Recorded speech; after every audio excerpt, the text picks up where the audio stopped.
Hi, I'm Danielle of DanielleTowner.com. I'm back with you guys again today for the last of my blogging series. And today I'm discussing with you how to prepare for your blogging or web design project. And now what do I mean by prepare for it? You just set up a pretty website and you just go with it. You sell your products, right? Wrong, you do not. What you want to do is you want to strategize, and a huge chunk of that strategy has to do with user experience and focusing on your target market, because it's not about you, it's not about what you think is pretty, it's not about the colors that you like, it's not even about what you want to do.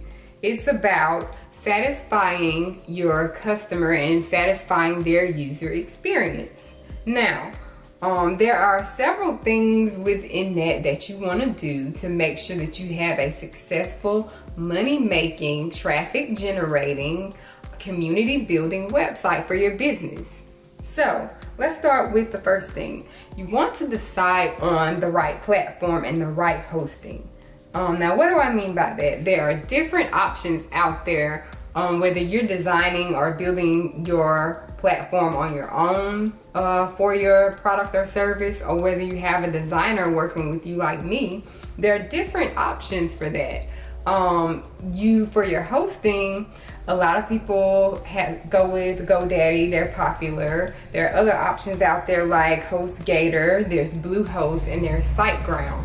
But of these, you want to look at what they're offering you. You want to look at what they're offering you for the price. You want to look at how much space they're giving you. You want to look at who's going to give you the best speed, because people's attention spans are short. If your website doesn't come up within seconds, they're on to the next person to give them the information or the products and services that they need. So who's going to give you the right speed? I've dealt with clients. I dealt with a client who used Bluehost, and that's how I became a fan of Bluehost. Because at first I was like, Bluehost, and I saw how low the price was, and I'm like, I don't know about that. But I was pleasantly surprised after helping my client build his website through Bluehost at the speed of it and the quality of the hosting and domain names that they provide. So I'll tell you now, at first I was all GoDaddy, but now I'm a fan of Bluehost and what they provide. I haven't personally experienced SiteGround, but I've heard a lot of great things about SiteGround and the speed and the quality of the hosting service that they provide. And hosting basically is what helps your website to go live. They handle things on the back end with your space and everything that you need to make sure that people are able to visit your website and that it stays up and running. Now, as far as the platform that you use to build and design your website, whether you're getting someone else to design it or whether you're working on the project on your own, that will help you decide which platform you want to use for your design. I'm a huge fan of WordPress. Some people use Squarespace. I have worked with clients on Squarespace. And if you're a retail person, or if you're opening an online store, Shopify has been a popular option. Now, you can set up a shopping store with WordPress, a combination of WordPress and WooCommerce, and they've actually formed a partnership to make it even easier to set up your online store. So you just want to look at those options and which are best, and of course you know which one I say is the best is WordPress.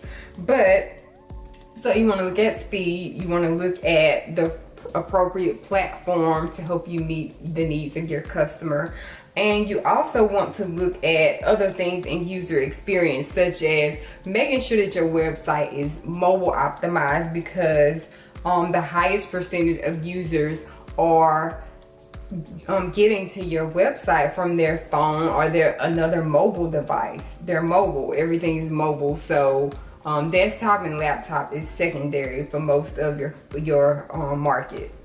You want to look at making sure that the website is user friendly and that they know what they're visiting your website for. Because if they're landing on your website from another area of the web, such as social media, if they're landing on your website from social media, they need to be, they clicked on it because of something that caught their eye within that post. But when they get to your website, you need to have it at the top of the website, and you need to have it specific about the purpose of this website and what you have to offer, how they can benefit from it.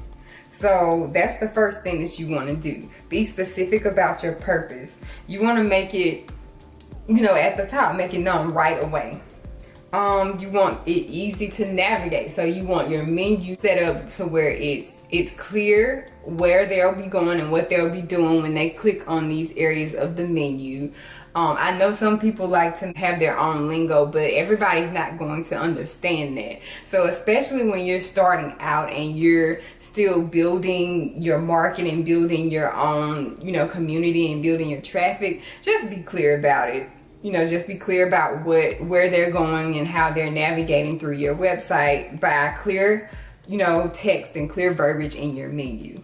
You want to have a call to action at the top. After you make it specific, this is what I help entrepreneurs do. This is what I have to offer. This is how I solve the problem. This is how I make your life easier.